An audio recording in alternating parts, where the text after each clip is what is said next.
Overful စီအန်အသင်းပွဲရောက်ရှိလာတဲ့ဗရာသီကွင်းလက်ကျဲဝင်းအန်ရယ်ဆန်တို့အားလုံးပဲမင်္ဂလာပါခင်ဗျာ M2 ဖော်ပေါ်ဆောင်ကနေကြိုဆိုလိုက်ပါတယ်ဒီနေ့နေရာစီမှာဘောလုံးပရိသတ်တွေကိုအန်အသင်းတည်ခဲ့တဲ့အပြောင်းအရွှေ့တစ်ခုကတော့ချက်စီးအသင်းရဲ့ဗရာသီကွင်းလက်ကျဲဝင်းအန်ရယ်ဆန်တို့တယောက်ပြိုင်ဘက်မန်ချက်စတာယူနိုက်တက်အသင်းစီကိုအမှတ်မထင်ပဲပြောင်းရွှေ့သွားခဲ့တာပဲဖြစ်ပါတယ်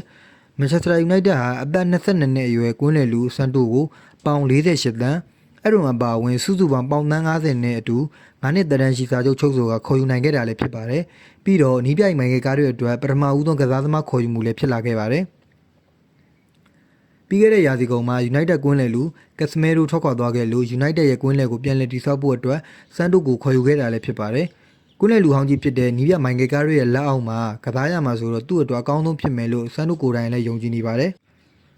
စန်တိုဟာချက်စီမှာကလပ်ကပဗလာရရှိခဲ့သလိုပြင်သစ်ကလပ်စတရာဘိုအသင်းမှာ18လကြာအငှားသွားရောက်ကစားစဉ်ရလည်းအသင်းကိုကွန်ဖရင့်လိဝင်ခွင့်ရအောင်ကူညီပေးနိုင်ခဲ့ပြီးခြေစမ်းပြသနိုင်ခဲ့ပါတယ်။ချက်စီအသင်းတွေ48ပွဲကစားပြီးတဲ့နောက်မှာတော့မန်ချက်စတာယူနိုက်တက်အသင်းစီကိုပြောင်းရွှေ့လာခဲ့ပါပြီ။ကဲမိတ်ဆွေတို့ရောပေါင်သန်း90တန်အန်ဒရီဆန်တိုတယောက်